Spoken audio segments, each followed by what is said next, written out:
Hello and welcome back to Sam's Finance, where I talk about personal finance, companies, and their stocks. Today, I'm doing a little bit different kind of video. The topic of finance can be pretty barren often, and for a change, I'm taking you on a big brainstorm trip in a 3-part series.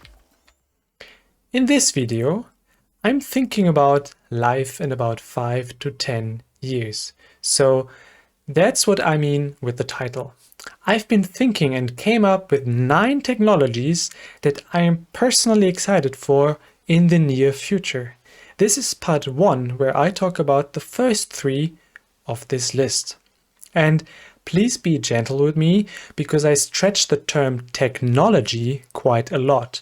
I just couldn't come up with a better word, or maybe I should have chosen concepts, I don't know. So just one last word before I begin with the first, okay, let's call it thing now.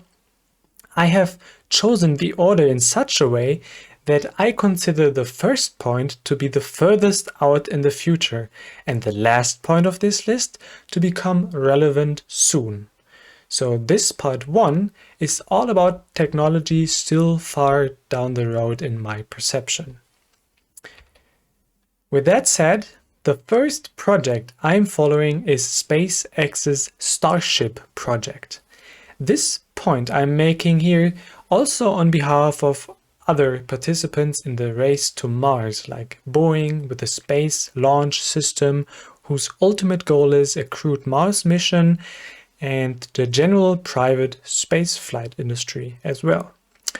Other names include Jeff Bezos' Blue Origin and Virgin Galactic, founded by Richard Branson. They are all participants in the Mars race. But as I wrote on the slide in brackets, I'm not only interested in the Mars race, but also in quotation marks simple orbital launch systems like the Falcon 9/Heavy rocket and Rocket Lab's Electron rockets. Rocket Lab really pushes the boundaries in getting small satellites called CubeSats that are only 10 by 10 by 10 centimeters big into orbit very cheaply, meaning for about 100 grand. Coming back to SpaceX and their Starship. Starship is planned to be the second stage after the booster stage Super Heavy. Once completed, it should ultimately serve as an interplanetary transport system, taking us to Mars.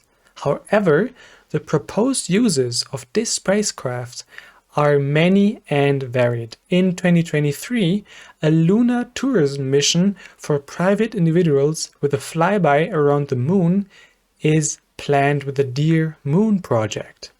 Initially, the Falcon Heavy was intended for this, but now that this is to be done with the Starship, I think it is very likely that this project will be slightly postponed at least. So we got Mars, Moon, and another proposed use case is actually long-haul Earth transport. Meaning you could fly from New York to Sydney in less than 1 hour, and the same would apply to basically any other route on Earth. But all things space will certainly take some more time before they maybe become reality, and there are still many hurdles to overcome. My wild guess for the first humans landing on Mars is 2032. So 12 years from now. What's your guess? Let me know down in the comments. After long-haul Earth transport brought us back to Earth atmosphere, I am now truly getting back to Earth with a second technology I am excited for in the near future, and that is the Hyperloop concept. The basic concept has been around for about a century, but Elon Musk has really brought it back into the conversation in 2013 when he published the Hyperloop Alpha concept. In there, a kind of wagon, personal wagon, usually called a pod, glides through a vacuum tube like a maglev train. Elon was motivated to do so by California's disappointing high-speed train system. In the concept, he outlined a safer, faster, cheaper, more convenient, weather-immune, sustainable, earthquake-resistant, earthquake risk is high in the San Francisco region, and more resident-friendly alternative to California's lame bullet train. But put very simply, the Hyperloop is a new means of transport, somewhere between a train and an airplane. In the original post, Elon suggested that the Hyperloop system could make sense for distances up to 1,500 kilometers or 900 miles. Now, why would it be safer? I must guess and say that safer mostly refers to the following points: earthquake resistancy and weather immunity. So there are no tracks that can be blocked from fallen trees or snow. Moreover, no one can throw themselves on the tracks, perhaps also not entirely negligible. Next, the main purpose of this Hyperloop is that it's faster than rail. Speeds of over 1,000 kilometers per hour or 620 miles per hour can be reached. That is 4 to 5 times faster than today's bullet trains. 4 to 5 times faster. That means a Hyperloop pod cruising speed is faster than a typical airliner. Okay, Sam, gotcha, but how can this now possibly be cheaper than a bullet train as well? Well, I guess this leads me to the age-old question of why rail travel is so expensive compared to air travel.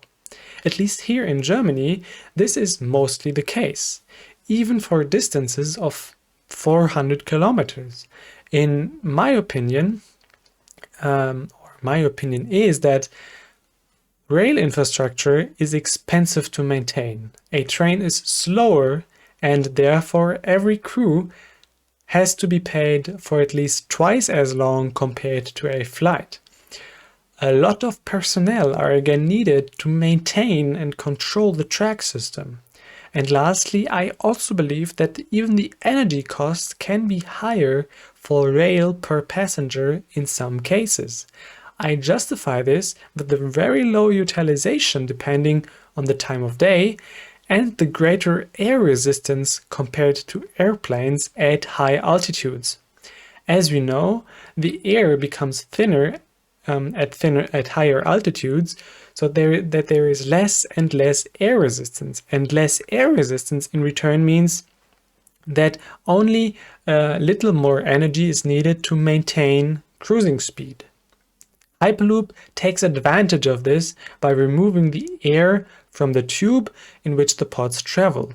This practically eliminates air resistance, which is why the pods need less energy to accelerate to the same speed as conventional trains. I think that all of these points may lead to Hyperloop travel eventually really being cheaper than train travel. Next up is the more convenient point. Hyperloop is supposed to be more convenient because it only offers direct connections, no intermediate stations.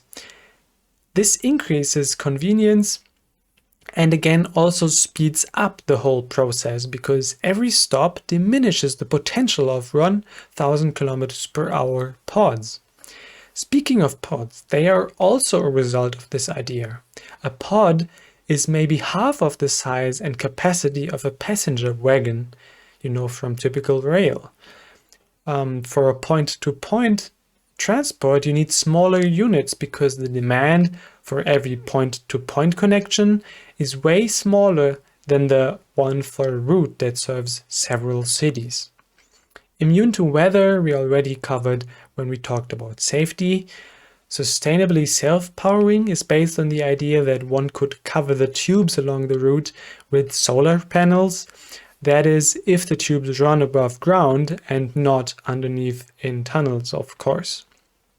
Also, for the earthquake proofness, in tunnels you would be safe anyway, but above ground tubes should be protected by pylons with 2 adjustable lateral dampers, so the tube would not be rigidly fixed to the ground. That would allow it to absorb the force of movement and not be shattered by an earthquake.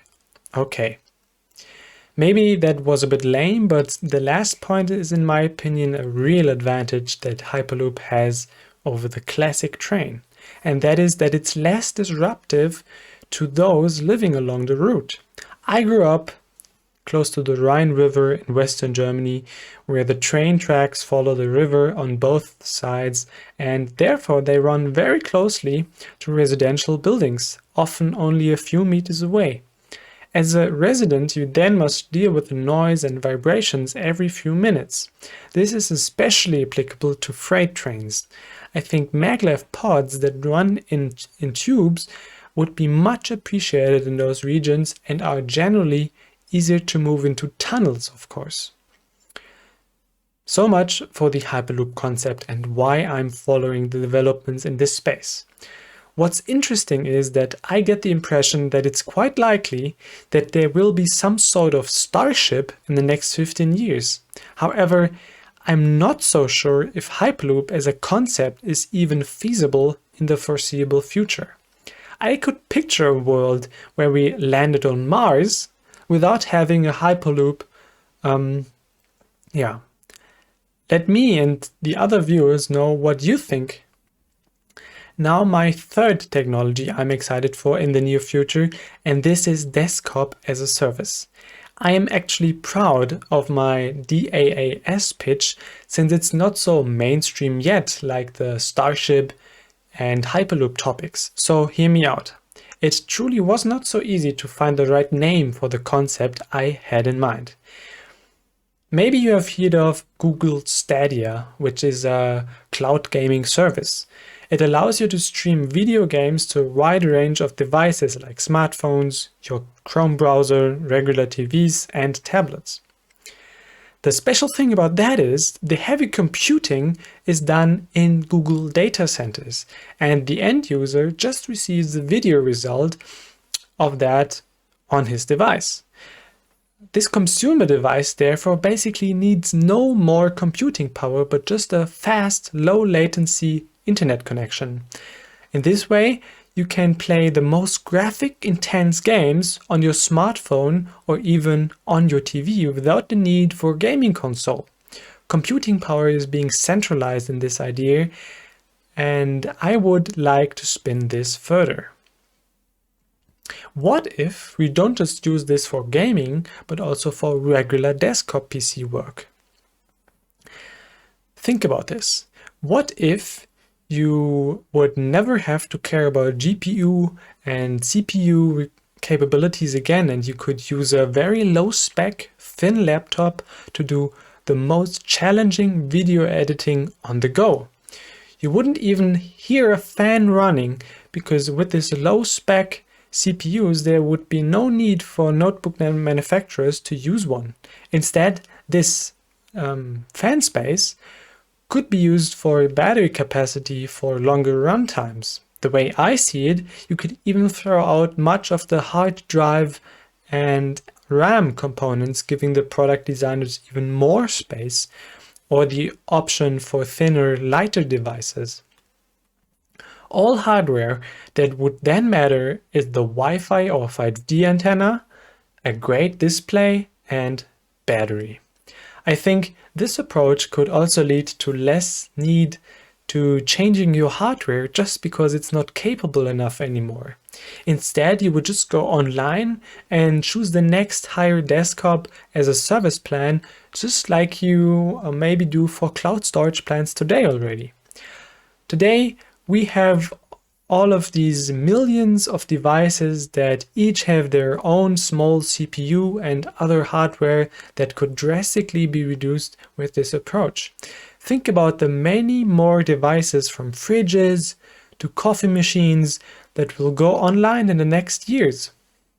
Maybe also think about wearables like your smartwatch, and next video spoiler alert, maybe smart glasses in the future. they surely would greatly benefit from every piece of hardware that can be left out. What also plays into the cards of this idea is the fast internet that 5G will provide, what is the major requirement to make something like this work. Now, at the end of this pitch, I'm excited. What do you think about this last idea in particular? Those were the first 3 technologies I'm excited about, and this completes my first video of this series. If you don't want to miss part 2 and 3, don't forget to subscribe. By doing so, you are also helping me out to grow this community further. So thank you very much for watching, and remember, just be lekker. Bye bye!